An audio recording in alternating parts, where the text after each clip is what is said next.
Welcome back. It's the Overconfident and Underqualified podcast. I'm Cody. I'm Jay. And we're home from Vegas. Fortunately and unfortunately. To say the least, man. I'm exhausted. I'm absolutely beat. Exhausted. I ate a lot of garbage food in Vegas, which has completely destroyed my diet and made me feel like I've been hit by the Ozempic truck. Well, it was good food though. It was amazing food. But I'll tell you what, I feel like shit. Yeah. But it was worth it. You sound good though. I finally got a voice back a couple of days, or you can see on the video that I posted yesterday on the podcast site that my voice was toast leaving Vegas. I sounded like Kermit the Frog after he'd smoked 400 cigarettes. You're cracking me up. But it is, I mean, it's not Cody voice yet, but it's a lot better than what it was. Yeah, no. Coming home. I still sound like I've smoked way too many cigarettes, but that wasn't even the case. It was just, it's loud in Vegas. And when people find out some of the things that we were doing, they will understand why it was so loud in Vegas. Yes. But I'll tell you, we might as well just jump right into this. Yeah. I mean, because it started off, I mean, once we got to the airport, it didn't quit. Yeah, well, shit, man. Before we left for the airport, we have a snow NATO here 2 nights before. When you're calling me, telling me that it's blowing 85 miles an hour outside. I've got one of those Tempest weather stations, and I could feel my house rumble. So I pulled that up, and I should never have done that. It's like going to WebMD if you have a cold, and then now you have cancer and you're going to die. And I pull it up, and I look at the wind, and it is blowing, and I see it peak at 89.7 miles an hour. Yeah, during a snowstorm. And then there's lightning. Then we had the UFO lightning transformer electricity lights. Yeah, if you get a chance, check out his page. He's actually got that. It was weird because I called you and was like, hey, man, I thought we blew a transformer. And you said, so did I, because we had a green light. I could hear the zap noise. Crackle. And I said, what? Like, I could hear the same thing. And we live like, what, probably a good 5 miles away from each other? Yeah. At least. With 89.7 mile an hour wind coming from the north, and you're east of me, there's no way that we would have heard. Because there wasn't any thunder with the lightning. No thunder. I did say thunder, but there wasn't. That was just probably me trying to hide under the bed because I was scared. But and actually I had another buddy of mine who had called me just a little bit before that and said, hey, man, we got a transformer getting ready to blow. I watched the green sparks, and I said, I think it was lightning. And he said, there's no way that was lightning. It was green. And I said, well, it's a fucking snowstorm, man. There's lightning going on. And at first I thought it was lightning because you've heard of the thunder snow. And I've seen that too. And it's really cool, but there's always thunder afterwards. And this was, I got on my Instagram, I've got it up. It's my security camera on the garage. And it's like a 23-second light. I mean, it's not like a flash in the pan lightning bolt. It was, I think, 20 seconds at least of glowing. Well, yeah. And then, like we talked about it, I said maybe they brought the snow NATOs so that they could bring the aliens in. And it's all a cover. I was really, really hoping to get abducted. But, they always talk about whenever guys or people get abducted, they do things to them sexually. Yeah. And I just, fuck it, I'm down. Let's try it. I don't think that's going to be for me. Although, we did get some wild answers out in Vegas where... We absolutely did. That was... But before we get to Vegas, let's talk about, we get to the airport. Yeah. Actually, before we get to the airport, we get a text message, and our flight had been delayed by a half hour, correct? Yeah, first is a half hour. Yeah. And you hit me up, you're like, hey, man, the flight got delayed. And yeah, I know it sucks, but we're just going to go ahead and we're going to head to Des Moines anyway. We're going to go grab a couple of things we got to grab, and we're going to get to the airport. We get to the airport, and half of the people who live in New York City are hanging out in Des Moines Airport. It was so busy.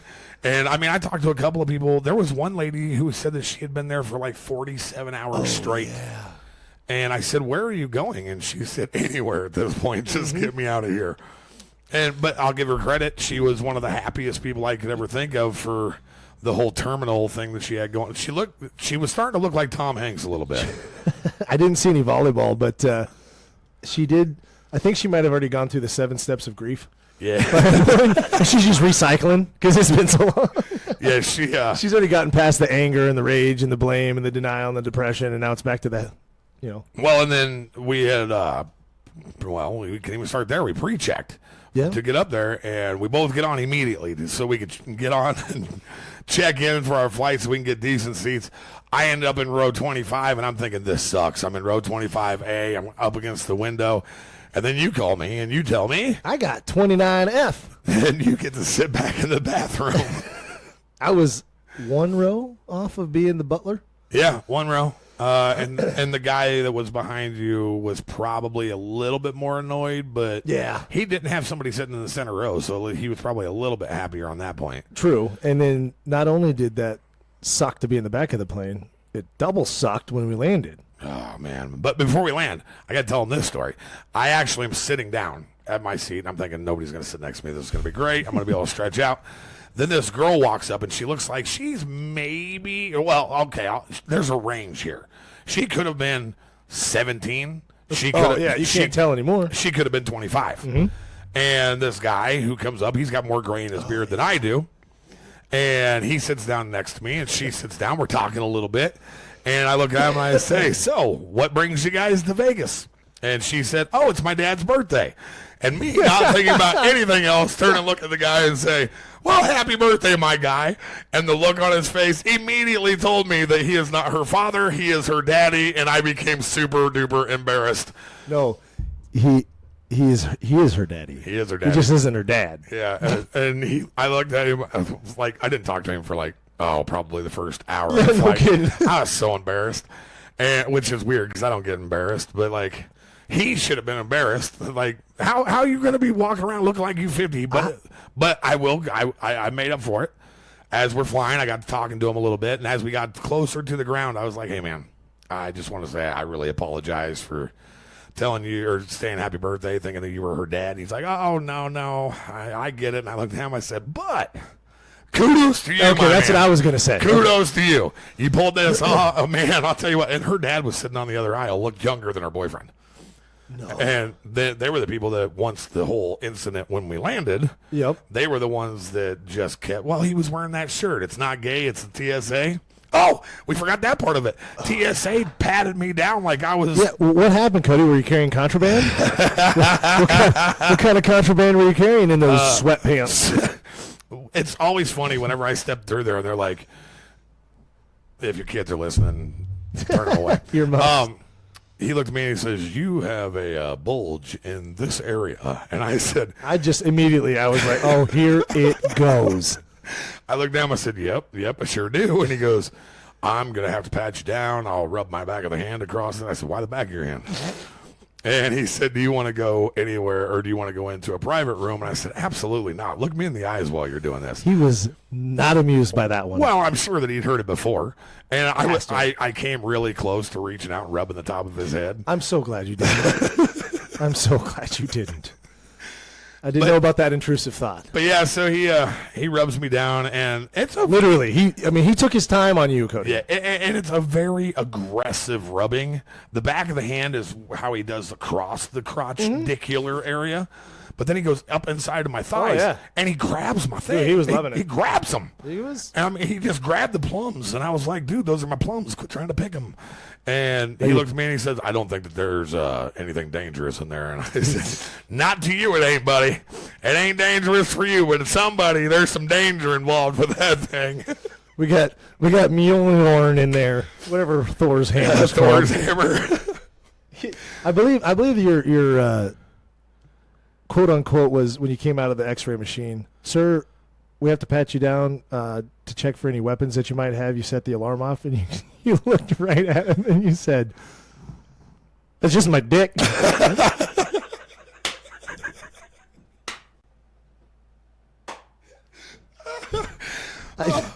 And that's when I knew. I was like, "Oh God!" And this is 15 minutes into the trip. This is walking through TSA. TSA. So we go in, we get in the plane, we fly, we get out to Vegas. I am very confident in myself at this point because my dick has sent off the bulge sensor at the airport, which it didn't happen on the way back. So maybe I don't know. I'm gonna. It was a long trip. It was, and it was kind of chilly when we came back. Oh, yeah, we'll blame it on that. Yeah, real cold, 72 degrees. Yeah. But so we land in Vegas after a 3-hour flight that was only supposed to be 2 hours and 18 minutes, but we had 100-mile-an-hour headwind. We had a pilot that whenever he was coming across talking about such things, just the tone of his voice made me want to slap him upside the dome piece because we were already running behind. I wanted to get to Vegas. I wanted to get out there and get crazy, get partying. Not even really partying, to be quite honest. It was more about getting out there to get to work. But in our line of work, that's partying. That is. You know?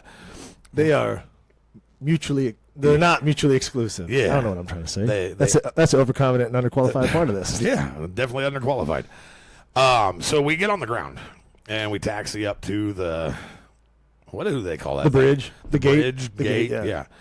And we all stand up, and all of a sudden, nobody moves for 15 minutes. And granted, we were back with the peasants, so some of us weren't. We were like, "Yeah, it's going to be tomorrow by the time we get off." But the guys up front in the main cabin and beyond were like, "Let's rock and roll." The only thing behind us was the 2 donkeys and 14 chickens, and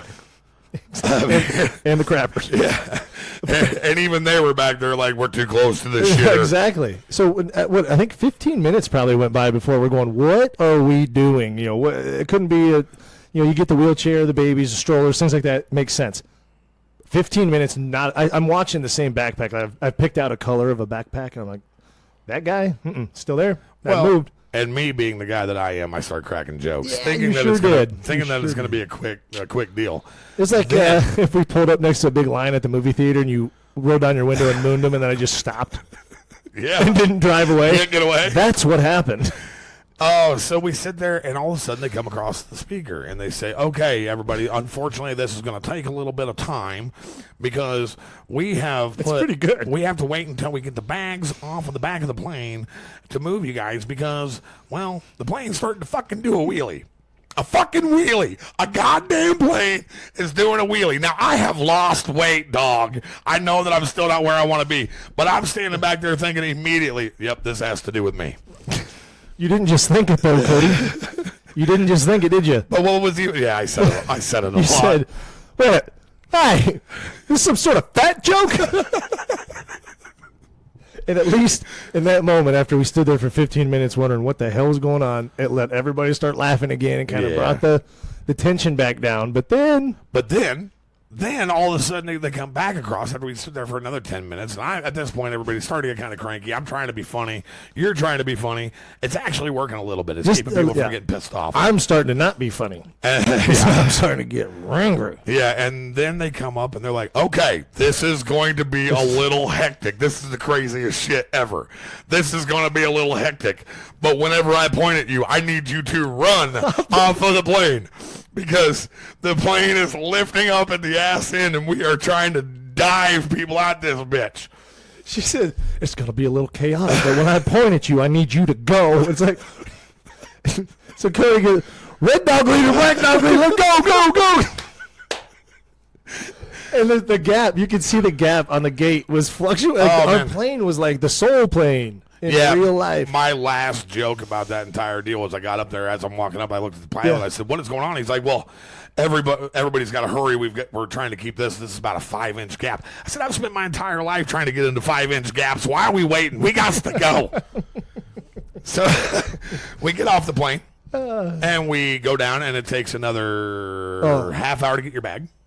Yeah, half hour at least because both places didn't have the bags ready. Like we were on the plane. It took us 45 to 50 minutes after we pulled up to the gate to actually escape. Yeah. And the bags, which they said, "We're going to unload the bags first so we can shift the weight." They had 45 minutes to get it to the trolley there, Terrence. Where are they at? Well, I'll tell you what. I have a feeling that the guys who run those are not Mensa members, brother. But they are hardworking folks, and we appreciate you. They are hardworking folks. And as I must throw out there, I did make a video. I made a video cracking on the TSA. I really do appreciate the TSA and what they do for keeping us safe. But, like, man, you got to rub my dick every time I drive through there or walk through there. It's not the TSA. It's the TSA agents that identify of nothing but TSA agents. Yeah, like that one when we'll talk about her in a little bit. But if you don't zigzag when there's nobody there, even if you don't zigzag, you're going back to zigzag. Oh, and if you walk on the left side of this rope instead of the right side of this rope, I'm going to chastise you because these are priority people. Don't you dare duck under that, Cody. I hate to tell you this, you're fucking Allegiant, and nobody is really that priority if they're jumping on Allegiant, brother. Like. We're all here the same way. Being priority at Allegiant is like being the first in line at Kentucky Fried Chicken, dog. Like, we're all winning. Yeah. It ain't great. Yeah.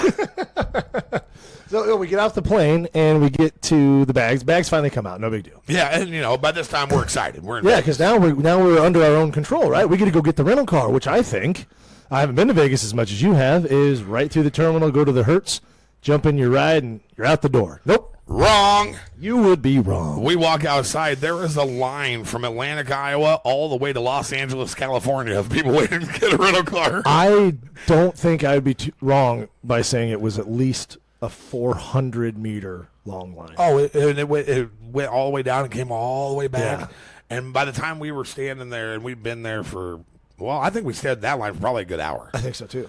And we get over. We finally get up. Well, but the good thing was I had pre-checked for the car. Yes. So we didn't have to wait on anybody there. We go down when we get the car. We go over. We jump in it. Got a pretty nice ride. Oh, we really did. Had a Hyundai Palisade. Yeah, all blacked out. All blacked out. Looked good in Vegas. It did. It did. A little VIP-age. So we hop in there and we drive to Caesar's Palace. Mm-hmm. That's where we ended up staying the first night.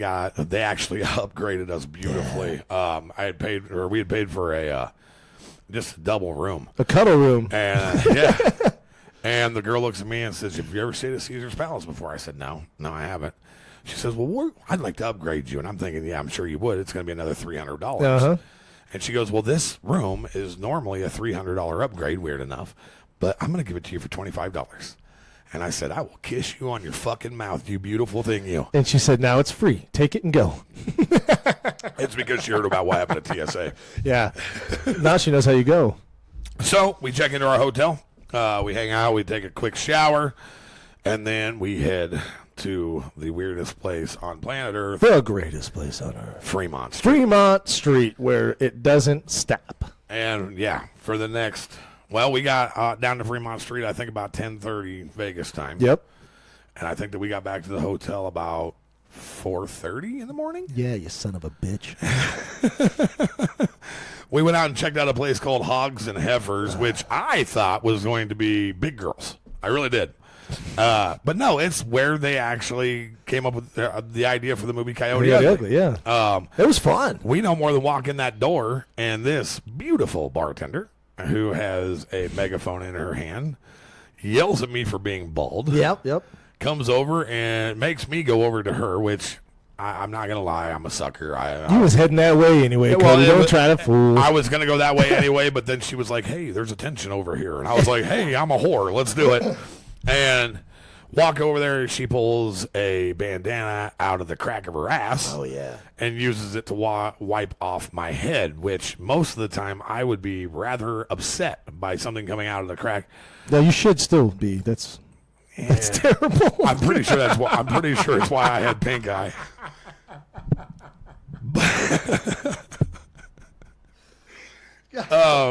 I didn't catch this part, Cody, because I was more worried about what she was going to yell at me on the megaphone. Yeah, she didn't yell at anybody else in our group. Just me and Jake. She yelled at the other guys coming in, and she was funny. But I was like, oh, God. I just did the whole try to avoid it thing. And I didn't hear her say anything to me, but I didn't see the whole bandana deal. Yeah, the bandana deal was fun. And then a little bit later, she said something about me being bald again. And I said, "Oh, I bet you're bald." And she said, "I'm bald." And I said, "Well, that's not fair because I showed you." And then a couple of minutes later, I think we left. It's pretty bad when we have the friends that we have, and I can embarrass them enough that they want to leave Fremont Street. All right, Cody's done. Yeah, Cody's done. Chalk's out. We gotta go. So Friday night was just kind of that. It was hanging out with our friends, going out. That was Thursday night. Or Thursday night. Yeah. Sorry, we got there Thursday night. And we went back to the hotel. We slept for about 3 hours, I think. Did we leave Hogs and Heifers? That was the last stop? Or did we go to the Nerd Bar that day? No. We went to the Nerd Bar beforehand. That's where we went in and met the boys, and then went down to Hog. Because if you remember right, me and you walked out of Hogs and Heifers, went down the street so that I could get something to drink and cigarettes. Oh, yeah. And by the time we walked back, the guys were across the street in the casino freezing. That's right. And then we couldn't remember where we parked. It was cold. That was the theme. Yeah, there was a couple of those. The second one was way worse than the first one, though. Like, the first one was just kind of walking around. The second one, we literally we were on the second floor of the parking garage at the Horseshoe, and I know that we went to the first floor, the third floor, the fourth floor, the fifth floor. We hit the second floor. We did, but that was the first one. I think we were on the second floor. Broke neck wasn't any help. Broke neck. What's up, broke neck? That caused the whole shenanigan. We started on the second. Then we went to the third. Then we went to the first. Then we went to the fourth. Then you went back to the second. I walked clear across the other side to see if maybe I was just a little discombobulated. And then you go, all right, got it. And I remember stopping and taking 2 seconds to take a breath and went, thank God. Because this was daylight savings. No, that was Friday night. So it was 4 o'clock in the morning then. Well, yeah, and that was the end of one of the craziest nights I've ever had in Vegas, and one of the most productive nights that I've ever had in Vegas. And, well, let's just go ahead and break down Friday. Yeah, because we're kind of been slow rolling the whole trip, but the meat and the potatoes, holy crap. It was Friday. So we go Friday. We decide that we're going to go grab something to eat, and then we are heading off because at 5 o'clock, 5 o'clock, I believe, their time. Yep. PowerSlap starts, and we had already talked. We ran into the middleweight champ. Yes. Babyface Anthony Blackburn, and he had told us that he would be willing to do a little catch-up interview with us. Yep. To get a hold of him. And that was 100% faith on that because we just happened to walk in the circuit for no reason. And the only reason we even picked him out or even said anything to him was because he had his belt over his shoulder. So when we saw that, we're like, oh, God, what's that guy's story? So we went to go talk to him, and then he's, PowerSlap him over here. We're like, you know what? We do a podcast. We'd love to learn a little bit more about what you got going on because, not to take over here, but if you haven't seen PowerSlap, go look at it. Please go check it out. They have a whole Instagram. There's 6 million followers on their Instagram, PowerSlap. Just put that in. Because a lot of you might be like me. You hear PowerSlap. You're like, what the? A bunch of dudes just slapping each other. No. It is the most straight up entertainment I think I've ever seen. And when I saw it, when we were walking up, when we got to the 4th floor in the Fontainebleau, and those doors were open, and I was walking up there, and I saw that first dude take that smack and the powder flying, and he folded like Woody does when the kid comes into the freaking room. Andy's home. Boom! Dude was on the ground like a lawn chair. Oh, and the sound. Oh, it's honestly, I can't say enough about it. I'm going to sound stupid if I try. Go, please, do yourself a favor and check out PowerSlap. Yeah, check out. We made some friends. Yeah, you're going to want to check it out because it's going to make more sense when you see who we got to talk to and who we're going to be talking to. Well, yeah, and we might as well just throw that out here right now. If you aren't doing anything next week, you're definitely going to want to check out the podcast. We're going to cut it next Thursday night. It'll probably come out Saturday, I'm guessing. And we are going to be interviewing the number 6 and the number 1 ranked light heavyweight power slappers in the world, Alan Klingbeil, and my buddy, Vernon, the mechanic Kathy. Are they light heavyweight or light middleweight? Light heavyweight. Okay. There ain't no light middleweight. Come on now. I don't know. I'm underqualified. And I might be wrong, but I'm overconfident. But yeah, they've actually agreed to come on and chat with us. There was actually a few of them that did, but this is the first one that we've got locked down. Next Thursday night, we're doing this interview. These guys are guys, I believe that Alan said that they fought before, and he wants to do it again. Yes. So, Alan Klingbeil, I can't wait to talk to this guy. I got to throw this out there real quick before Jay nerded out, man. I did. Like, super nerded out. When he and I didn't know who Alan was. I'd never met him, never seen him. You'd never met him, obviously, no.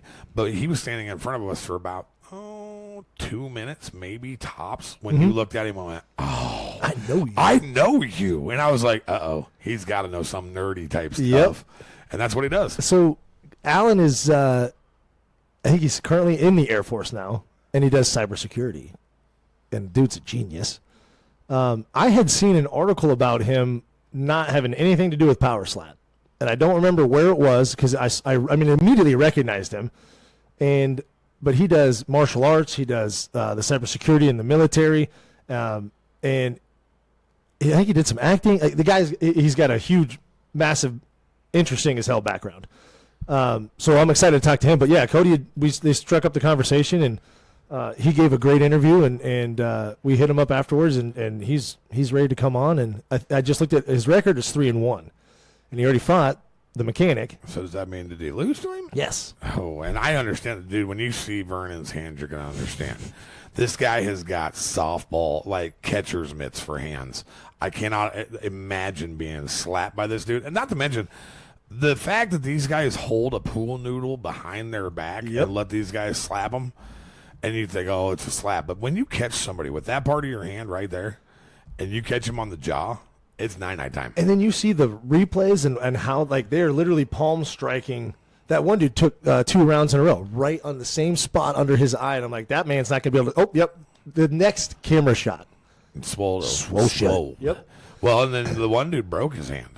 Like, he slapped that dude so hard he broke his fucking hand. Oh, yeah. And was mad because he's like, I think he flinched, which you can't flinch in this thing. If you flinch, they make you get slapped again. Yep. That's okay. Was it lose a point, or do you have to do the round over? I think that, I guess we should look that up. I believe that you get slapped again.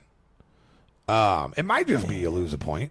And this is why we're qualified. I'm going to find out, though, because this is my first time actually being at the event. I've heard about it before. I didn't really pay a lot of attention. Like, oh, okay, yeah, sounds cool.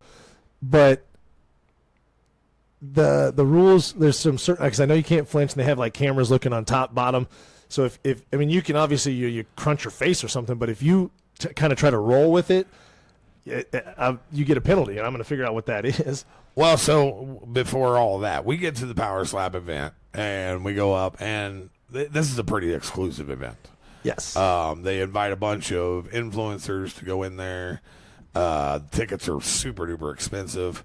We get there and we find out the way that we thought we were going to be able to get in wasn't going to happen. No big deal. No big deal because there's a lot of things that go on right there in that area. Mm-hmm. But we've got Double Take Jake with us. Yep. Dude looks just like Jake Paul. Way more annoying than Jake Paul. Love the kid to death. But, I love you, Bobby. But OvertFlo, my buddy, our buddy now, and his dad, Pat, show up, which Pat is possibly the best interview. Pat is the man. He's a pat on your back, or pat on the back massage therapy. The guy invented Bubba Teeth. Yeah, he invented Bubba Teeth, and now he's doing the massage therapy, and he works on... Should I say that? I probably shouldn't say that without asking. Yeah, probably. Yeah, I'm going to leave that out. Mention names. And Pat's going to come on at some point. Sorry, Pat, if I gave you an anxiety listening to that, I won't say anything. Well, there's another man he's a massage therapist, and he's got hands on him that got more muscle on him than most people's back. Oh, absolutely. Like it looked like a silverback gorilla's hands. So they show up and they say, "Hey, man, it's hard to get 4 or 5 people in here, but we could probably take Jake with us." Mm-hmm. And it's like, you know what? Go, man. Yes. Absolutely go. Because if you can go in there and network a little bit, we'll see what happens. We knew we were getting into the after party at this point either way because, well, we're not quite A-listers, B-listers, or C-listers, but goddamn it, we're D-plus listers. And, I try real hard. And we knew that we were going to get in there. So Jake goes in, and me and you sit down outside of the venue, and we start watching the fights on my phone. Because they were live on YouTube. YouTube, yeah. And as we're sitting there, deal comes across my screen, and it's one of my absolute favorite content creators in the world, Justin Nunley.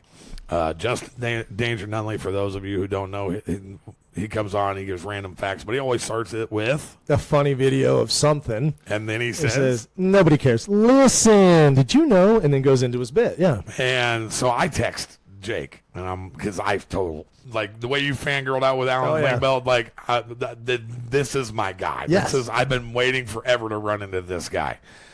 And I text Jake, I said, man, Justin Nunley's in there. You need to figure out a way that I can meet that guy. If you do that, I will no longer hate you for leaving me out here in the lobby. And it was maybe 10 minutes later, maybe. Oh, he worked quick. that I got the Snapchat. And it comes. See, that's where I came in because I walked over and you're like, if this is Jake with Justin Nunley, I'm gonna beat the shit out of him. And then you clicked on it, and what was it? Look who I win! Nobody cares. Listen! What up, dog? What's up? Hey, he just gave you a follow back. The podcast is coming soon. Let's go. Come on with it. Hey. And it was Jake. And With Justin Nunley. And he said, look at who I'm with. And Justin Nunley said, nobody cares. Nobody cares. Now listen. Oh, so good. And then he told me that he had followed me back on Instagram. Yep. And everything that I was upset about, everything that I was annoyed with was gone. Because the reason I'm doing this, the reason I decided that I could do content creation was because I seen that guy. Yep. And I knew I'm funny. And I knew that if I can do this. And it was because of him. And now he follows me. Well, not only that, you got the video that was sent to you from Justin and Jake to you. And then we were waiting outside when the event was over.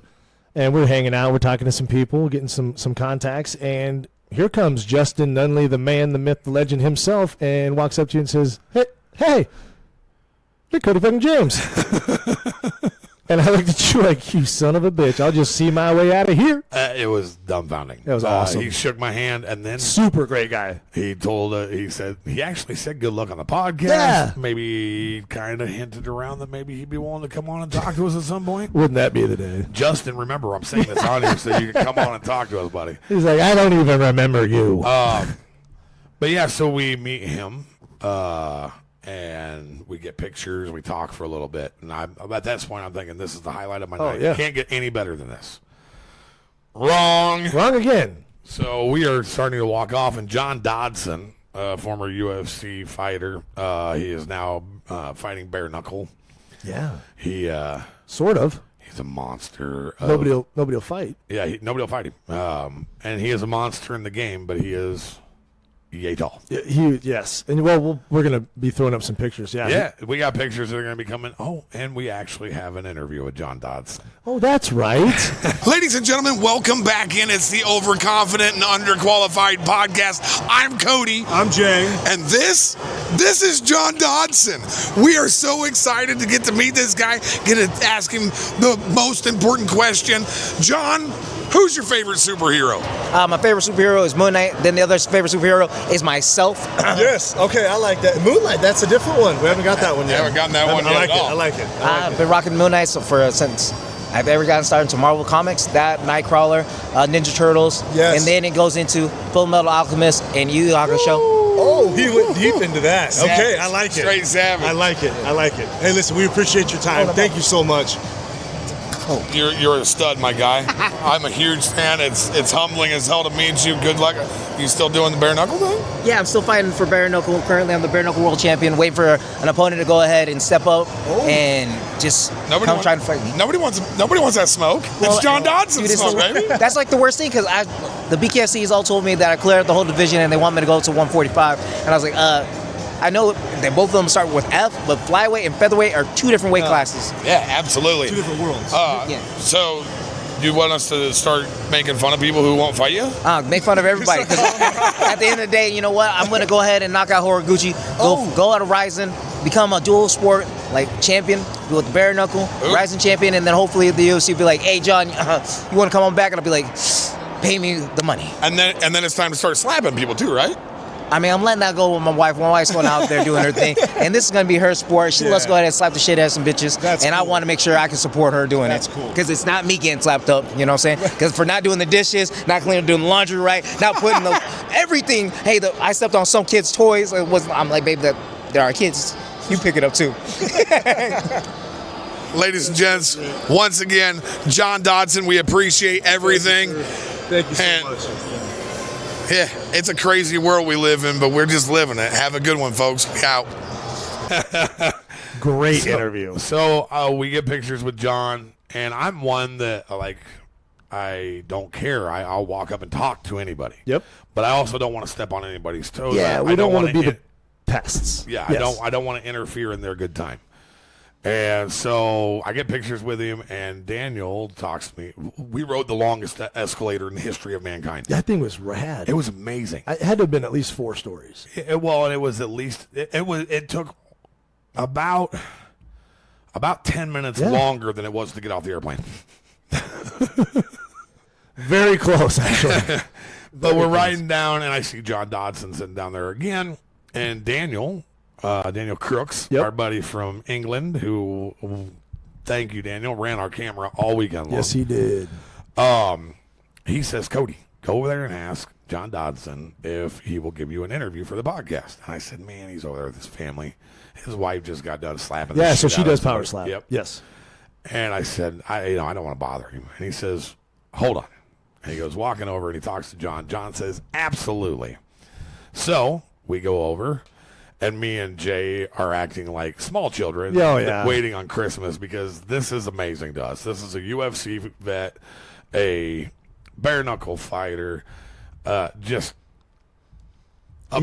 a legend. A huge legend in the game. And we got to do an interview with him, and we're 3 episodes into a podcast.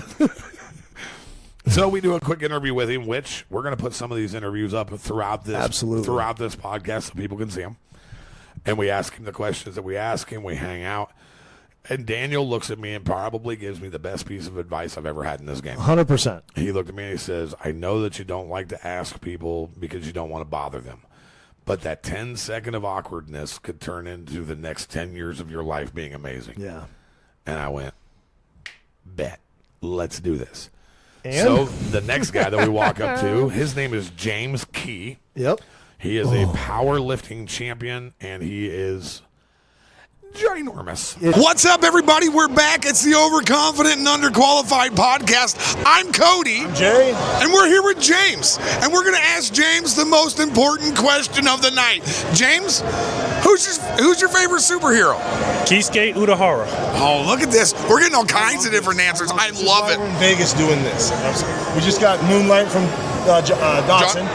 And this is great. And where we come from, most people are like Batman or Spider-Man, Superman, because we don't. Batman. We live with rednecks, so that's what we do. Man in a rubber suit. Now, the other question is. Yes. What's next for you? Dinner. We're probably holding them up there, so then I guess I'll just speed into. Have you ever seen a UFO, or do you believe in aliens? I believe in my own kind. Okay. I love it. Well, we're not going to keep this guy from his dinner anymore because his bicep's bigger than my head. You guys have a great time, and we'll see you next time. James, thank you so much. You wouldn't mistake it. That man is definitely good at his craft. Yeah, and super nice guy. Great dude. Huge dude. And that was the theme of the night. Everybody that we talked to was amazing. The whole everybody was. Except for one guy that wasn't amazing. Mel Gibson. Mel Gibson, you asshole, not giving anybody any pictures, walking through with your guy looking all pissed off. Why are you even out and about if you're that mad? Honestly, I wouldn't have talked to us either. I mean, you wonder why you have no friends? Let me tell you why you have no friends. Because you're a dick. You want to jump? Yeah. You want to jump? I want to jump. Come on, let's jump. You know, it's pretty bad when you think about that movie and Gary Busey isn't the weirdest motherfucker in the bunch. No, because he's over there buying honey and kissing it on the lips. And you know that he would have given me a picture with his cross-eyed ass. Oh, he would have been great. Coming off a lobotomy island. But who's better than Gary Busey? Actually, you know what? I'm going to let you say that one. He may or may not be a coach of some sort this year.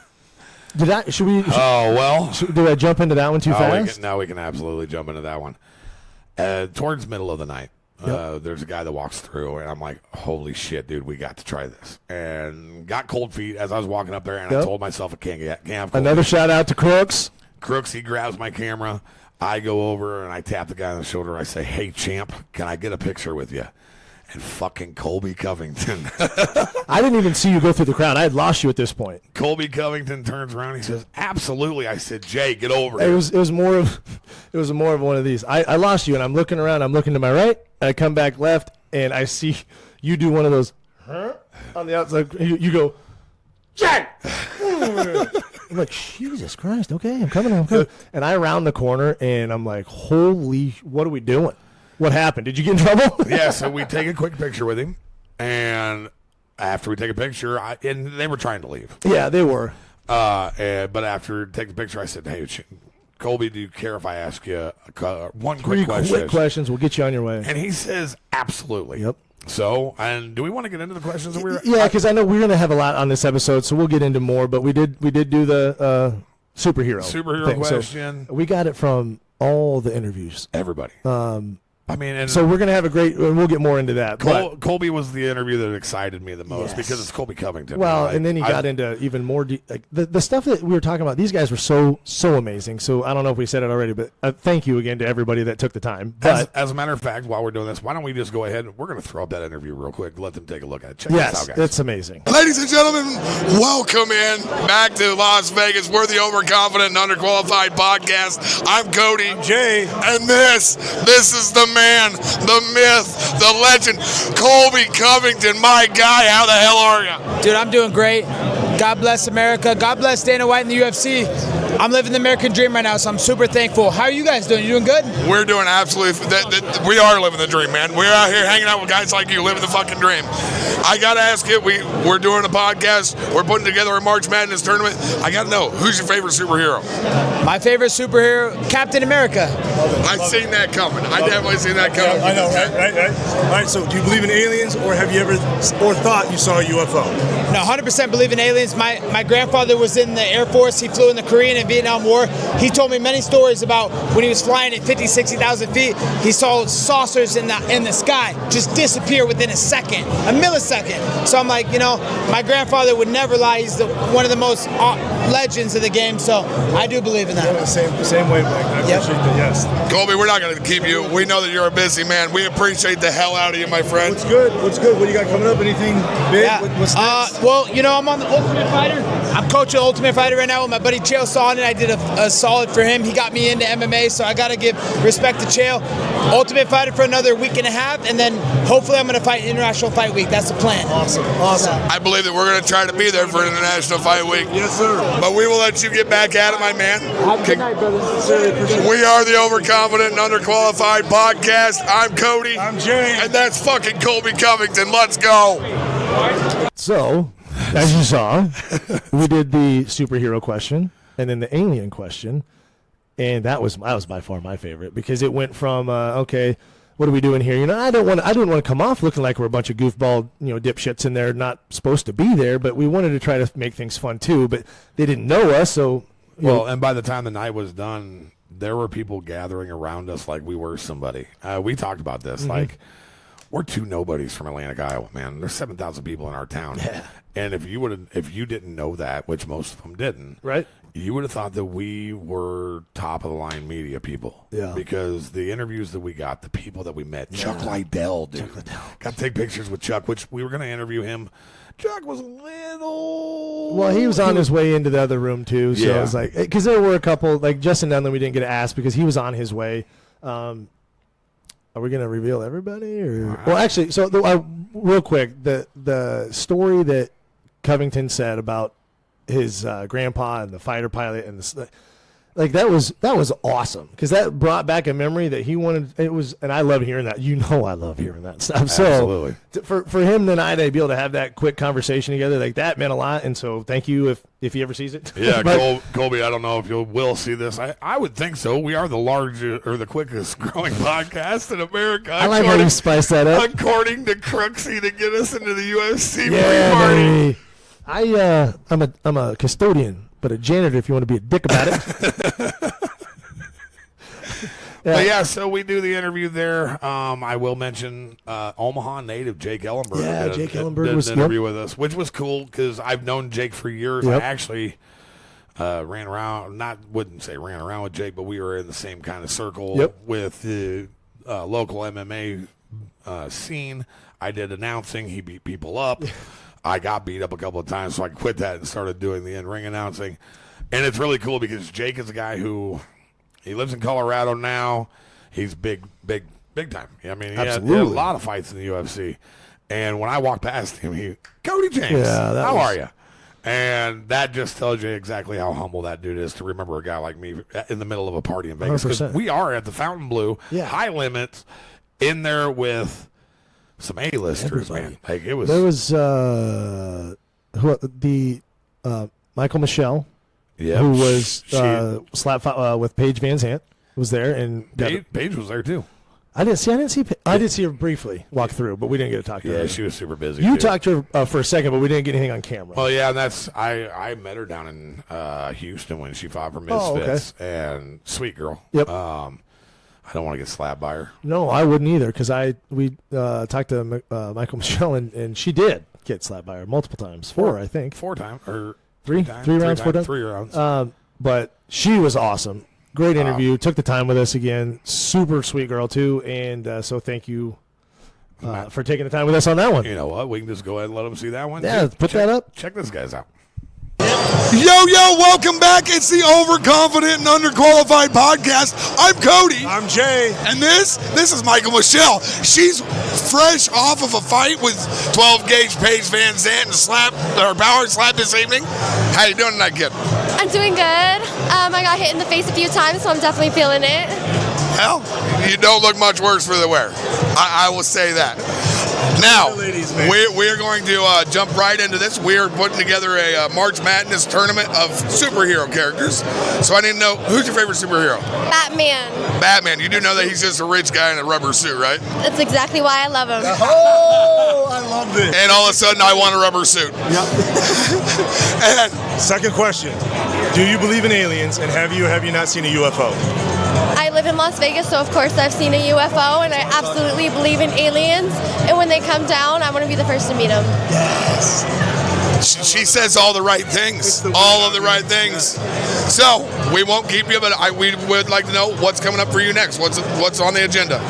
I'm going to heal my face. I'm also a little sick, so some NyQuil is going to be amazing tonight. And then I'm back. I'm ready to get hit again, and I'm ready to hit. Well, it was a pleasure watching you this evening. We appreciate you stepping in and doing this with us. And we're overconfident and underqualified. I'm Cody. I'm Jay. And I'm Michael-Michelle. And we're out. Thanks, folks. Thank you very much. And we're back. So yeah, in that after party, we have tons of interviews that we did. We're going to drop them out, sprinkle them out throughout the next few episodes here, and then we'll also use them as clips on our new Instagram page. Check it out. We got that going, and TikTok too. On TikTok, we are the Overconfident Podcast. On Instagram, we are Overconfident /underqualified because they don't like people with long names. We kind of had to get in where we fit in, like Too Short says, when it comes to the name. So we went ahead and did all of that.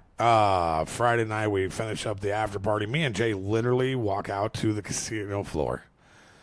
Jay needed to charge his phone. We both needed to recharge our batteries. And we sit down, and it was instantaneous. We both just turned and looked at each other and went, holy shit. Because, guys, Colby Covington, Jake Ellenberger, these are names, but the other names are just as big. Oh, yeah. And because that's not even all of them. I mean, I got one of my buddies, M2ThaK, one of the original YouTube, one of the first 13 guys to be on YouTube, and he gave us, I think it was like almost a 6-minute interview. Yep, he did. What's up, everybody? We're back. It's the Overconfident and Underqualified Podcast. I'm Cody. I'm Jay. And this is your boy Scoot. M2ThaK. How you doing, my friend? I'm doing fantastic. I feel amazing. I'm looking good. You guys is looking good. Your show's amazing. And I'm happy to be in Las Vegas, in my home city, celebrating with you guys the PowerSlap weekend. PowerSlap. Tomorrow night's the UFC. Tomorrow night, I just heard some rumors about maybe the main event's off. I don't know for sure yet, but we've heard some rumors that Goliath might be hurt. Oh, hell no. I know you got the inside. All right, it's true. The main event might be fucked up right now. There's a lot going on. The commission is fucking running around. The people here at UFC are trying to get it together. But, Dana White and his team, they're very, very overqualified professionals. And I'm sure the show will go down. It's going to be an amazing night for UFC fans around the world. And I think, it's going to be fantastic, especially with you guys doing your podcast in the city. You guys are bringing the vibes. All right, we got to ask you the important question here. We're going to do a little March Madness of our own. So I need to know, who's your favorite superhero? My favorite superhero is Batman and Catwoman, because Catwoman got a fat ass. Well, you do know that Batman is actually just a rich guy in a rubber suit, right? Exactly, like me. And it locks in the flavor. I love it. Right? Exactly. Well, we are going to let you go ahead. Oh, actually, we got to find out about... We got another. Do you or do you not believe in aliens, or have you seen? I absolutely believe in aliens because of what happened in Las Vegas with the Mexican family. I don't know if you heard about it. There's a Mexican family, alien landed in their backyard. It was a gray. He was running around. They got it on video. The son's called the police, right? How I knew 100% it's real? It's Vegas Metro Police. I'm born and raised in Las Vegas. We don't have Hollywood Illuminati type of police. It was Metro, and they were already fucking tripping out at themselves being there. They said the only reason why we're here is because my partner said he saw some shit go across the sky.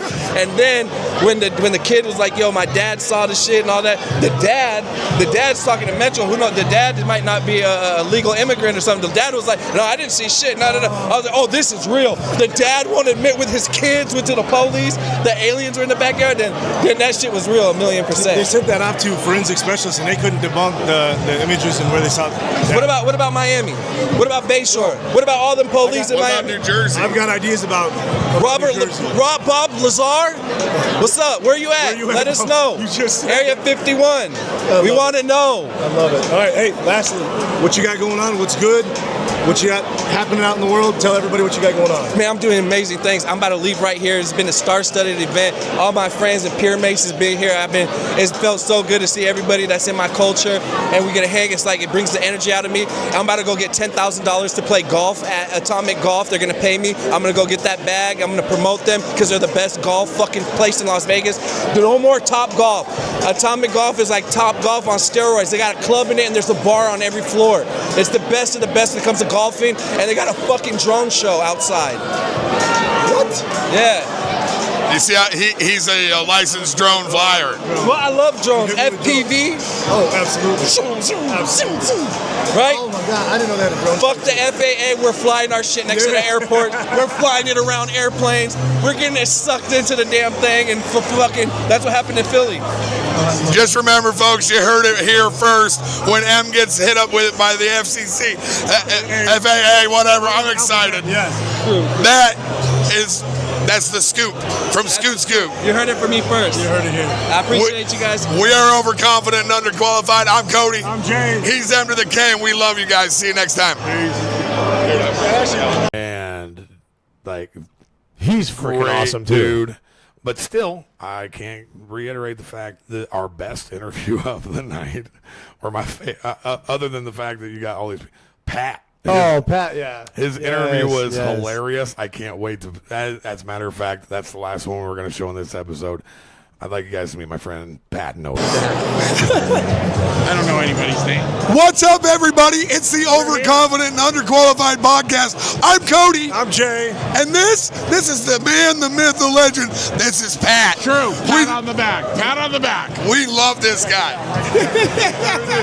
He's a character in himself, but I got to ask you. Yeah. We have one question that we're asking everybody. What is it? Who's your favorite superhero? Oh, it's definitely Double Take Jake. No doubt about it. I actually can beat him up, but he's very good. Hold on. You do realize he's actually a villain. Oh, I know. He gets arrested every time he goes somewhere. As a matter of fact, I introduced him to police so they'll get used to his face because they're going to arrest him for sure. That's his superpower. I love it. His superpower is this. I didn't do it. Maybe I did it. Did I do it good? I did it, right? Yeah, that's him. Every time. This is why I absolutely love this man. Yeah. We have made our trip out to Vegas to come see you, buddy. It's PowerSlap. PowerSlap. I appreciate the help. Yeah. Jay, you got anything you want to ask him? Jay. I just have one quick question. Sure. Do you believe in aliens? I do. As a matter of fact, seriously? Yes. I am one. Really? Look at this. Aliens. You think these hands are real? They're alien hands from outer space. What's next? What's new? What's good? Oh, what's next? What's new? Well, I watch OvertFlo, OvertFlow. Check him out. It's changed my life forever. He actually came from my left nut. Oh. Yeah. I wasn't even drunk that night. Yeah. And then here he is, right here. Come on. Yeah. Hey, check it out. We got OvertFlo in here too. Hey, you know what? We got dad. We got son. Yes. And we might as well ask you, who's your favorite superhero, buddy? My father, because I came out of his left nut. There you go. And he could definitely beat up Double Take Jake. Yes. And if you don't believe he came from my left nut, I have pictures. That's true. And also, speaking of beating people up, et cetera, he's very interested in the super fight, Greg Paul versus my father in old man MMA. Yeah, as a matter of fact. Did you hear this, folks? We have the super fight of the century. Pat will beat the shit out of the Paul brothers' dad. Greg Paul, you're getting whooped. We are the Overconfident and Underqualified Podcast. I'm Cody. I'm Jay. And these are our friends. We'll see you guys next time. Thank you. I don't even know what my own name is. All right, so then we get down to PowerSlap. We go out and we sit down, we talk, and we realize it's like midnight at this point. Was that Divish? No. That wasn't that night? We met him before we left, right after we met John Dodson. Yes. Yep. And you might as well say it. Yeah, we got Divishili. Old Marab.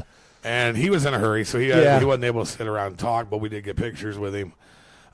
We get done at the PowerSlap, and Jay got to realize what adrenaline dump is after an event like that. I was beat. I think that's the big. I told Mal on the way back too. I was like, I think I figured it out. After Friday night, because we had gone, I think we did 16. I think I had 16,000 steps from when we got finally to where we needed to be and started our night, or for that 6-7 hours.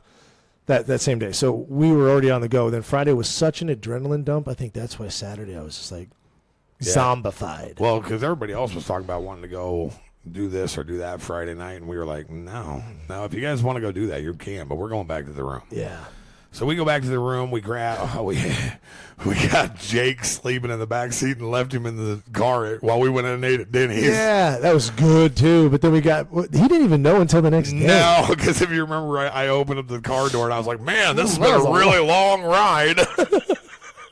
And he didn't even wake up. I think it was the next day. Somebody said something. I was like, dude, I think it was Liam. He's like, that Denny's was fire last night. And Jake goes, you went to Denny's? I'm like, you were there. When the fuck did we get ice cream?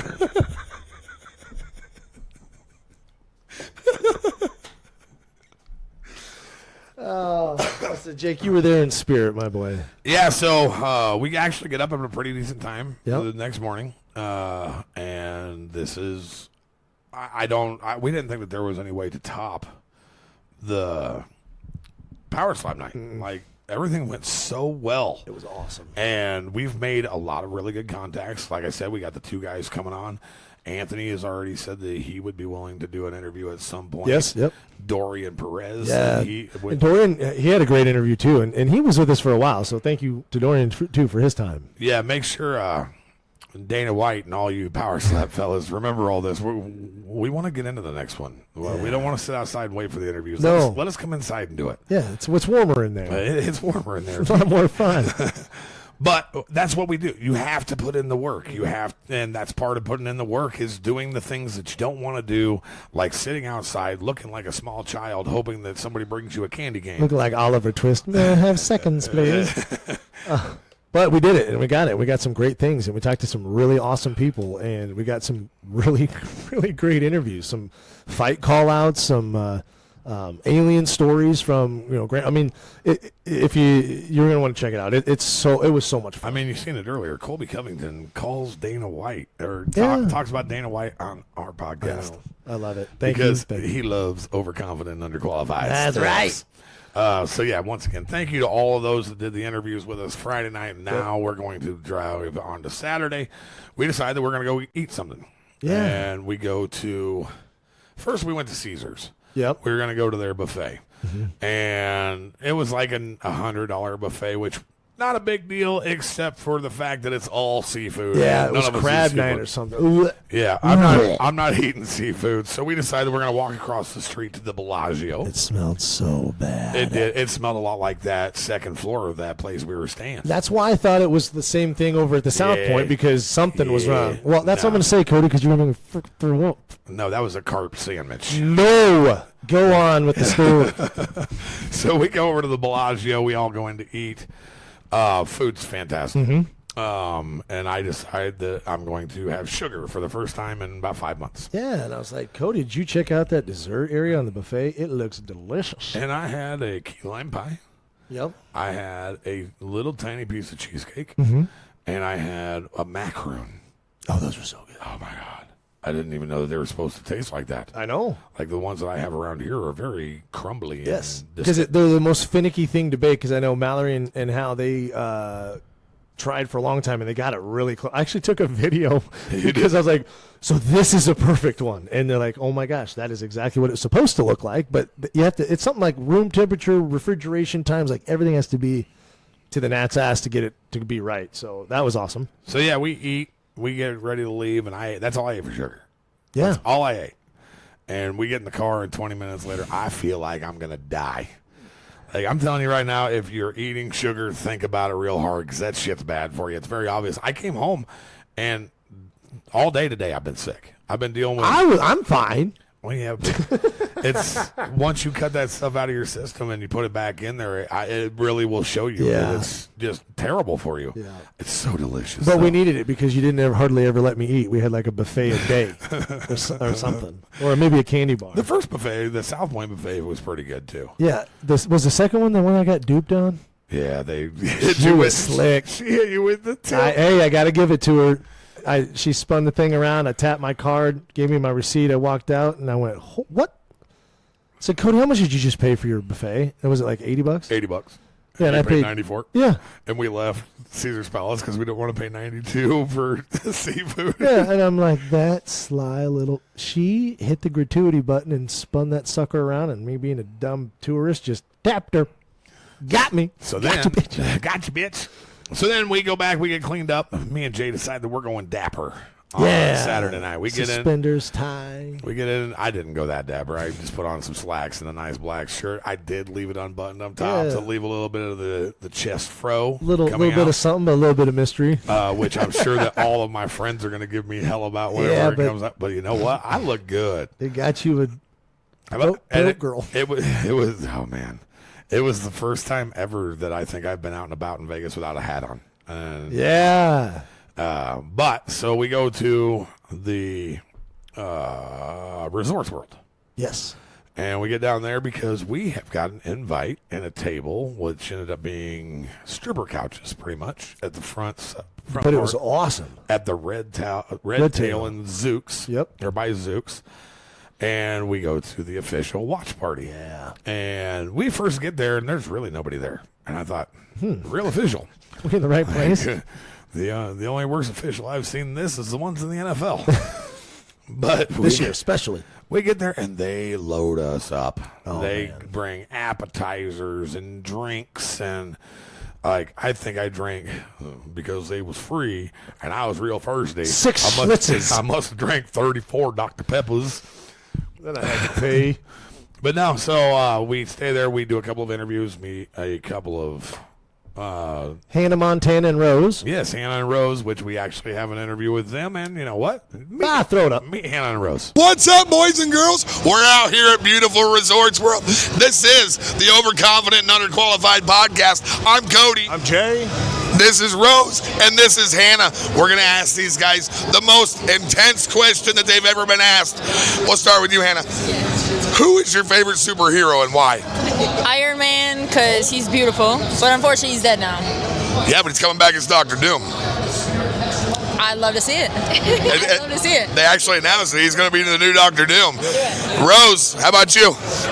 Captain America, and because he's beautiful as well. A lot of beautiful in the superhero word here. Alan last night, the welterweight champion, his was Captain America. Absolutely. Right? Exactly, yeah. Yep, 100%. All right. The more important question, do you believe in aliens, and or have you seen what you would believe to be a UFO? Something you couldn't explain flying in the sky. I believe in aliens. I don't know if I've ever seen a UFO. We're both air traffic controllers. Yeah. We've never seen that shit in space. Holy shit, we get We've never seen stuff in space like that, but I believe it. It's real. Air traffic. So can you guys get me through TSA quicker? Because they keep on patting me down in weird places. I'm not okay. Well, I'm a little okay with that. I think aliens are probably real. They have to be. But I never saw a UFO. So just saw a bunch of weird planes. Have you guys ever seen anything on at work? Nothing. Are pilots calling stuff in? Just like laser events, people shining lasers. Nothing too wild. Nothing too wild. So are you guys both military? Or just We were. Yes, we both. Wow. I heard that washout rate was high. That's impressive. Yeah. I knew 2 people that went to do it, and they didn't. I never met. Well, now you're meeting too. Yeah. Are you guys going to the after party too? What after party? The official UFC after party's right over here at Zouks Nightclub. Is it? Yeah. Who's playing? I don't know. Just a I bunch thought of. you had all the answers. I don't have all the answers. Overconfident and underqualified. Underqualified is the key here. Come on. If that's where the party's at, we'll be there. Yeah. Well, we won't take up any other time. Yeah, they look like they need a couple of drinks and some food and all that good kind of stuff. Watch some fights. We're overconfident and underqualified. I'm Cody. I'm Jay. This is Rose and Hannah, and we love them. Let's go. And this is what we did. We interviewed about everybody we could. People, it was at that time that you really got to see what people are like with Jake. Yeah. Because we had sat up front and we had done mind our own business.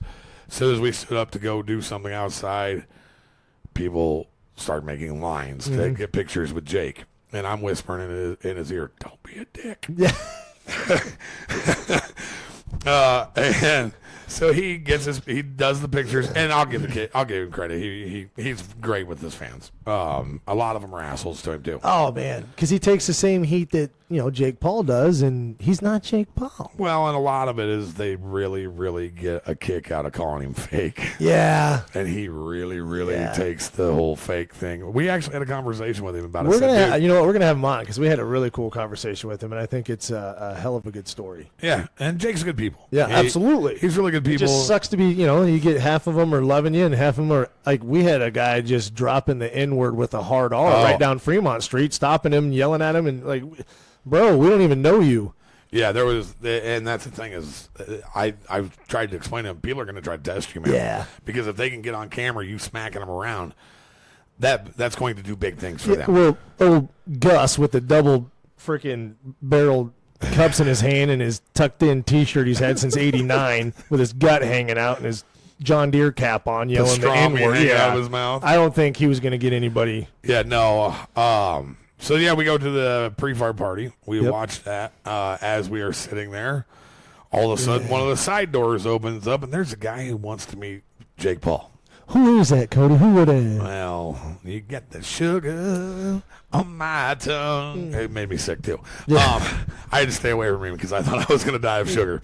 But Sugar Sean O'Malley. And he comes out, and obviously the people in there are like flies on shit. Oh, yeah. Immediately jumping at him.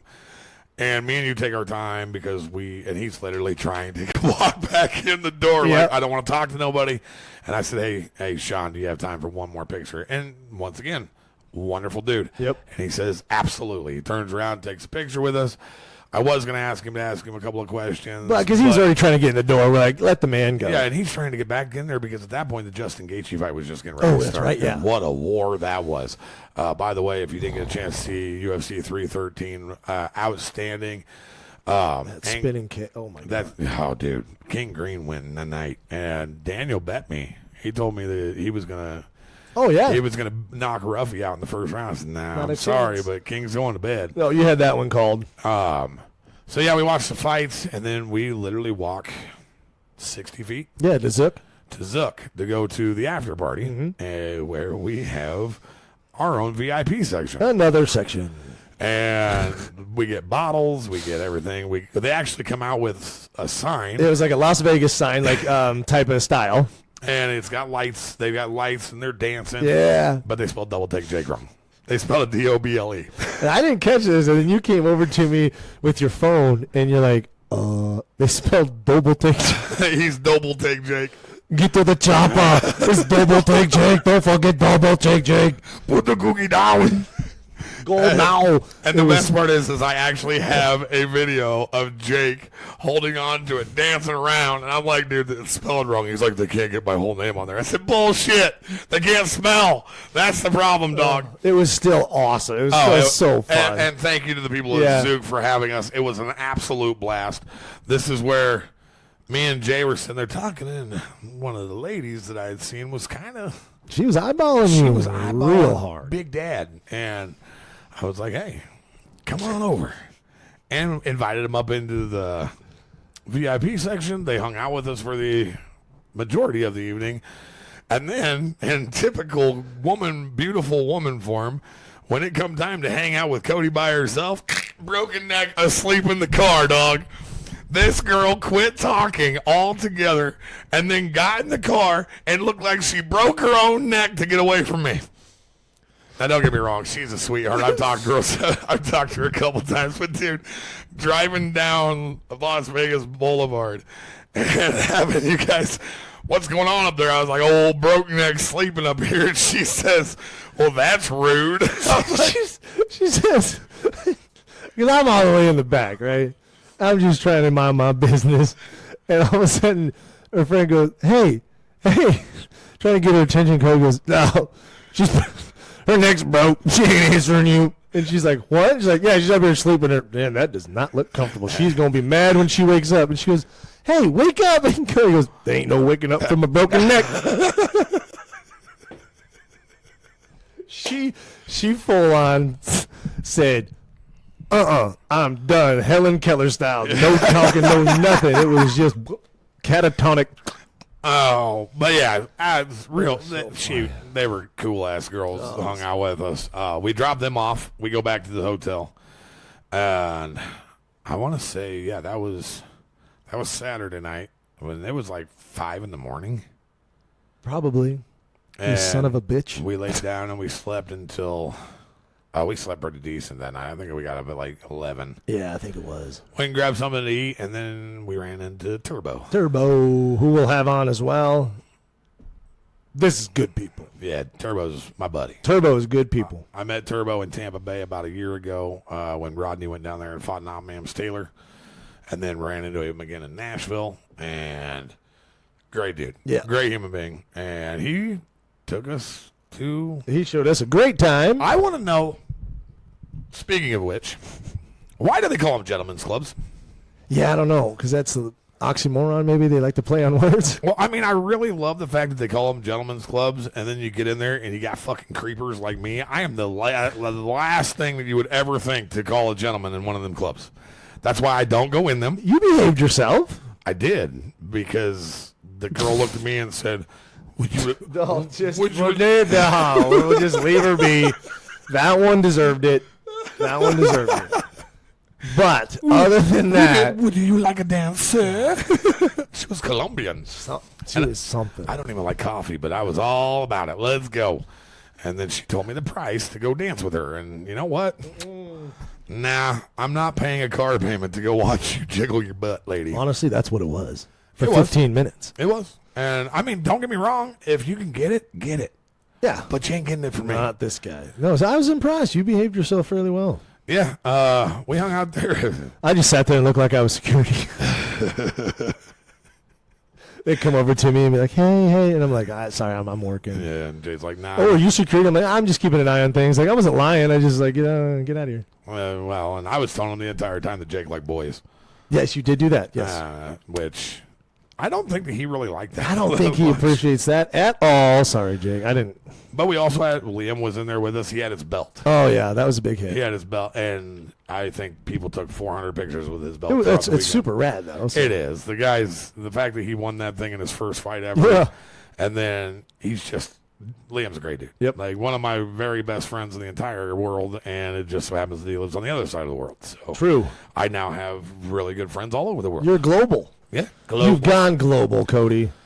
So we get done Saturday night with UFC after party. Sunday we just kind of dick around in Vegas the entire day. Yeah. Just go check things out, have a good time, and Monday comes and it's time to go home. Yeah. And I was ready to come home. We got up, but we were just bumming. Like it's just there's not. We got everything cleaned up, packed up, and we're like, I'm just done. Yeah, it's time. I don't see how people live in Vegas. No, like over. Oh, and we didn't even mention that Sunday over because says come pick us up. Come pick me up. I want to take you to this place. Let's be a little careful, but I'm not going to mention names. Okay. But he wants to take us to this place, and we pull up to this place, and it's like, bro. no. Like, what are we doing here? And he goes Over. It was scary. Scary, dog. Scary. God. I'm old. And then, so we go walking up, and he cuts the line. But Over just, I mean. But he lives in Vegas. He runs Vegas. He's there every. He knows how to work it. He even said it's my favorite place to be on a Sunday. Yep. Well, and everywhere you go, everybody knows this man. It's not like anybody doesn't know this man. So. Absolutely. So he goes up and he cuts the line, and he's like, come on, guys, it's all fine. And Jay says, I don't run Vegas like you do. I ain't doing that shit. I'll see you in the car. I said, I tell you what, I don't run Vegas like you do. I am not pissing these people off. I'm going to the car. So we decide that we're going to leave, and Overt goes into the venue without us. We go over, get in the car. I call Turbo. I'm like, hey, bud, where you at? He's at a mall. We go meet him. We tell him where we have been, and he looks at us and says, shock on his face. Why would he take you up there? Yep. I don't even go there. Why would he take you there? And that's when I thought, thank God, Jay, you said, not today. Yeah, because we had no business being in there. But anyway, we hang out. We do all our stuff. Monday we get up. It's tired. You're worn out. It's 5 days or 4.5 days in Vegas. Seems at this like point. 12.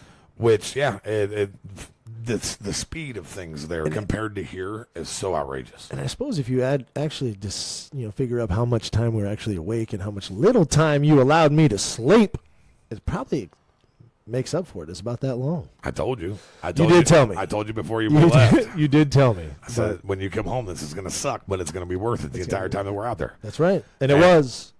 So, yeah, we hop on a plane to come home. You dick. And Jay immediately falls asleep on the plane.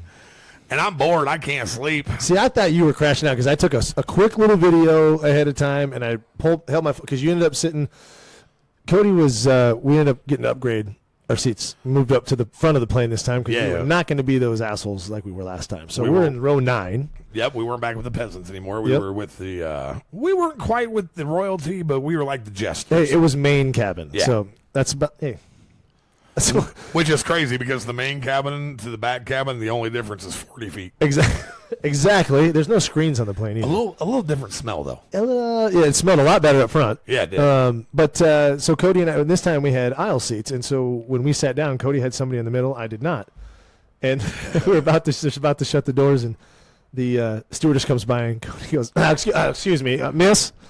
Yeah, if there's nobody going to sit there in that seat, which is the one right behind mine, he goes, you mind if I switch over there so I'm not sitting in this gentleman's lap all the way home? And it got everybody kind of, laughing around and got to people talking. And, of course, that's what happened. So Cody gets to sit behind me and everybody gets to stretch out. Because that man ended up being a little willing accomplice. As I was the ass of the joke. And... Well, yeah, because, I don't know. Some of y'all might have seen the video. Oh, I guess you did put that out? I did, but Jay decided to fall asleep in front of me. And you know what's funny is you said you were going to pass out, and I said I can never sleep on planes. Yeah, and I was, dude. I was tired as hell, but as soon as that thing started to take off, there was no going to sleep, and it drove me bonkers. That was wild, because as soon as it was taking off, I was ready to close my eyes, so I ended up passing out. Oh, well, you saw me with my mouth gaped open like an idiot. Catching flies. Yep. So once he falls asleep, it all started because I took an M&M wrapper, put it on top of your head so I could take a picture. And I took a picture, and I leaned back, and I went, it's still there. I wonder how many things I can get stacked on top of his head before he wakes up, which I don't know. People who have never been in a plane, it is unbelievably stable. It is. Like, you can set down your tray unless you hit turbulence. The flight out got Yeah, as long as, but when there's no turbulence, you can put your tray down and set a drink on there, and it'll sit there. You don't have to worry about it spilling. So Jay has perfect posture, by the way. Perfect. I'm super impressed with your posture, buddy. While you're sleeping, straight up and down. I end up getting an a lot of practice. I end up getting an M&M wrapper. Yep. Then I put a napkin on his head. Then I put a Sargento cheese wrapper on his head, but the Sargento cheese wrapper actually falls down, hits him in the face. I duck behind my I didn't even budge. The guy sitting next to you is rolling. Did you give him his name? I feel like an idiot. I did. It's in my phone. Okay. I say, because I didn't get his name. I feel kind of bad about that. And he did follow us. Oh, yeah, he was. Yep. So, how's it going, buddy? I apologize. I was tired and sleeping and getting things stacked up my head. So I end up getting the second Sargento cheese wrapper to sit on his head. And as I go to look for something else, the gentleman across from me is handing me his trash. Absolute gold. His box, his bistro box, which is a box about that big. And you would think that that'd be hard to get to sit on somebody's head. Nope, not at all, because Jay has once again, perfect posture. So I get that on top of his head, and then I put Cheez-Its on top, a bag of Cheez-Its on top of his head. I pulled out my computer and was going to put that on top of his head. And about this time, Jay wakes up, turns, everything falls, and he's not mad. He's not angry. He turns and looks at me and goes, well, how high did you get it? Yeah, because the willing accomplice, which I love the slow motion cut, because he's like, I want to be in this, but I don't know if that guy's gonna be mad about it. But as soon as it fell off, he said, I don't know. I kind of leaned back. I didn't know if you're gonna get grumpy with him or not. And he goes, but the first thing out of your mouth was, how high did you get? Well, and you don't. I was impressed. You don't even know because I didn't tell you. I waited until now to tell you. The steward or one of the flight attendants and 2 other people actually got up and came back and took pictures next to you with all that stuff on top of your head. Like by me? Yeah, they leaned in. Because I heard in the video that you posted, so if you're wondering, it's out there. But I heard you say, that's 3-man mysteries. Like, oh, so people are already taking pictures. And I'm thinking, I tried to watch it again. Like, well, who? Who was taking pictures? I had to cut the video down. The video was like 5 minutes long. Oh. I did this for a while. Like, I was taking... How long was he asleep? Well, long enough to put some garbage on your head. True. And get people to join in that didn't even know us. But yeah, so I took all these pictures. I did all this stuff. And yeah, the girl was sitting next to me. She goes, do you care if I take a picture? I said, I don't even know that guy. That's okay, because I heard that in the video. Like, I don't even know that guy. I didn't know if you were BSing with somebody next to you or not. I heard that in the video. And she was like, you don't know him? I was like, no, he's my friend. Okay. Fine.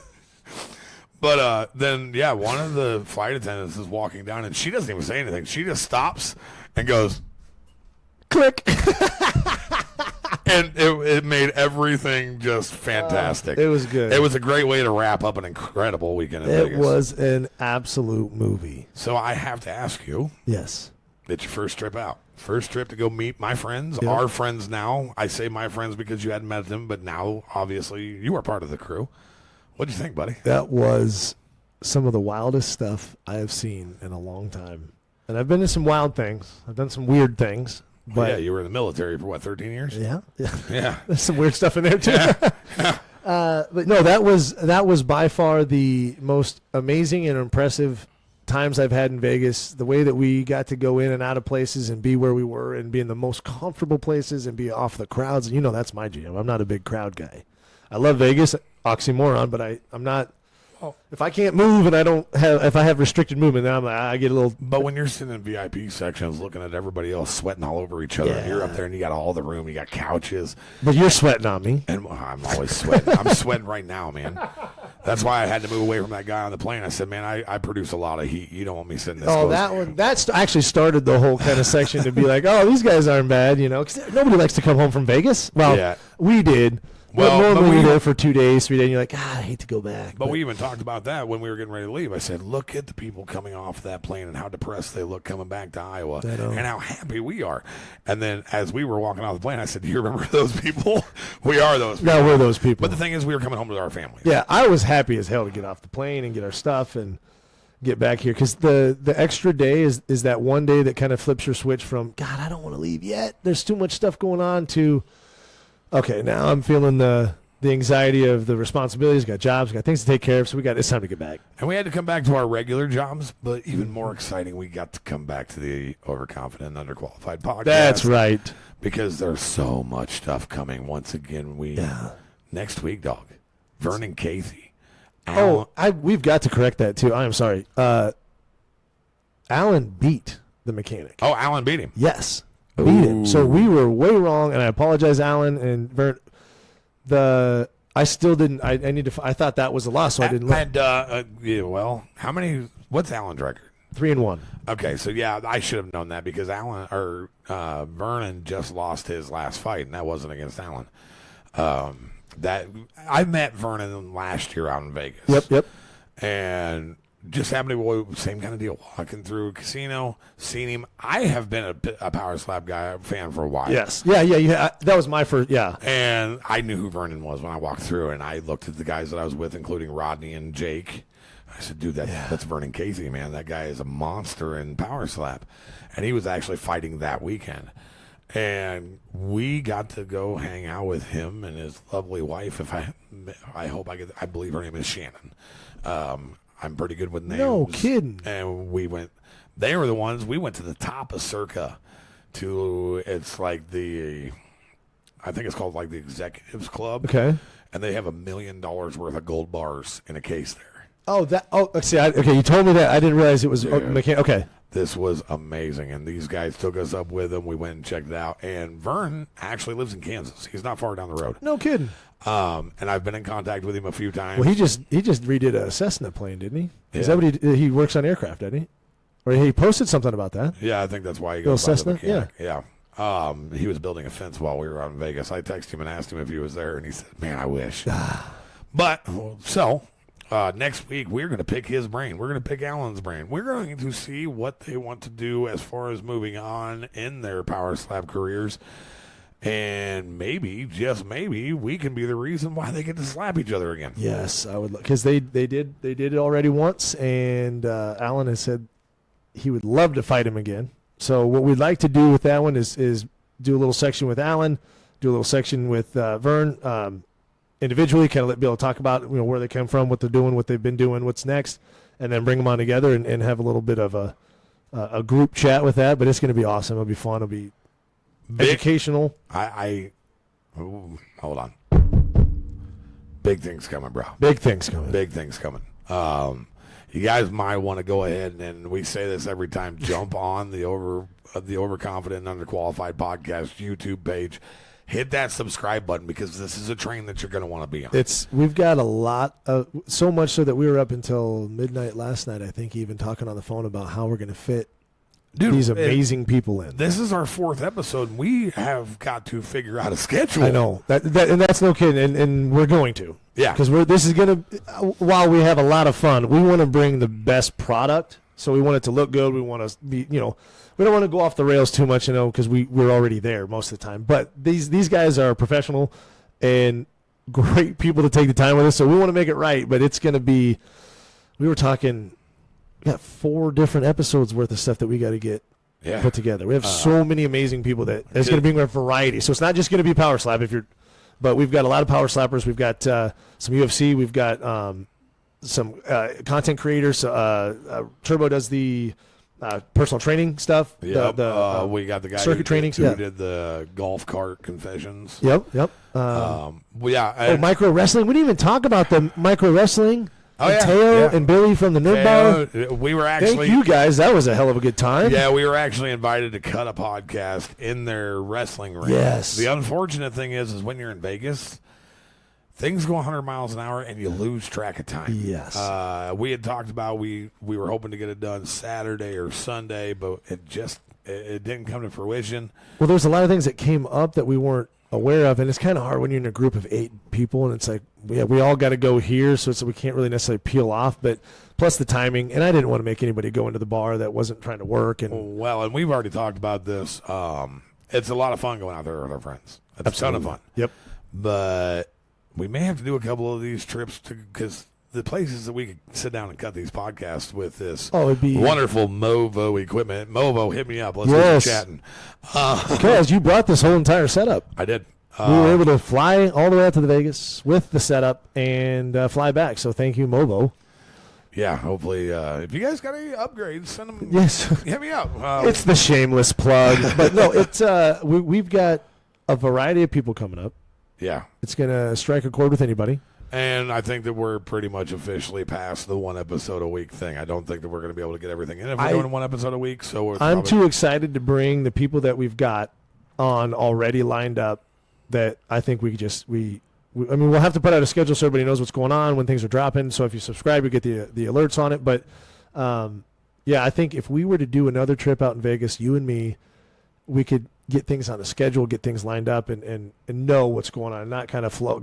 Well, Vegas would be great again, but dude, we've been invited to go out to Phoenix. Oh yeah. And while we're out in Phoenix, that's where you got Dorian Perez. Yes. You've got the Cart Confessionals. We've got Turbo that's got connects out there. So if you're out in Phoenix and you'd like to see us, let us know. We'll come out and check you out. And I was talking to you about this last night. I think we need to make a trip to Europe at some point before the summer's done. I would love it. I've never been to Europe. Well, not for fun. Yeah, not for fun. Yeah. Yeah, I think it'd be really cool to go over and stop in England, see the boys, see Liam and Daniel. The Limings. And then hike. Is that a bad term? Should I not say that? I don't know. They say words over there that we don't say here. Yeah, like, maybe I'll just like the big C word, which I will not use on our podcast. Yeah, thank you. I will say fuck, but I will not say that word. Yeah. But they use it like it's like an everyday word. Yeah, yep. I had one guy call me that while we had just gotten to Dublin. I was like, what? I'm like ready to scrap, which was not a good idea at that point. I was way overweight. I was going to get the brakes beat off me. And the guy looks at me and says, why can't I call you that? I call my kids that. I was like, you call your kids that? And everybody's like, well, yeah. Do you know what they call cigarettes over there?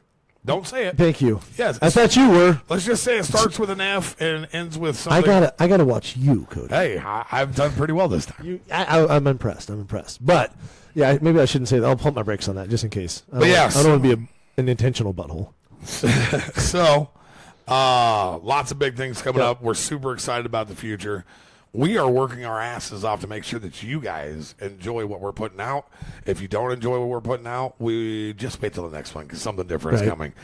And then check out the YouTube because we're going to be putting up some shorts. Yep, some shorts clips. So if you guys up. don't have the time to watch, we're going to have it. It's going to be labeled. You can kind of check out a few sections if you want to just check those out. And like I said, the Instagram is overconfident /underqualified. Can we put that in the comments for these? So we will. We'll put those links on. That way everybody can check those out because we're going to start putting the clips out too. Yeah. That's what a lot of people do. And you actually found a program last night to put some clips together that were was fantastic. Yeah, we've already got a really good head start on that. And then once we get this Vegas stuff and all the interviews done, we can get some clips on some of the interviews and kind of showcase some of that because it's definitely worth it. It was so much fun.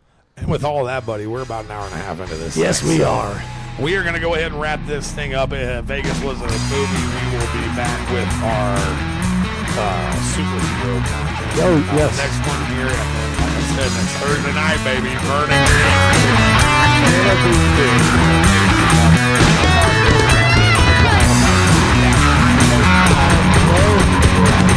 Guys, see you next time.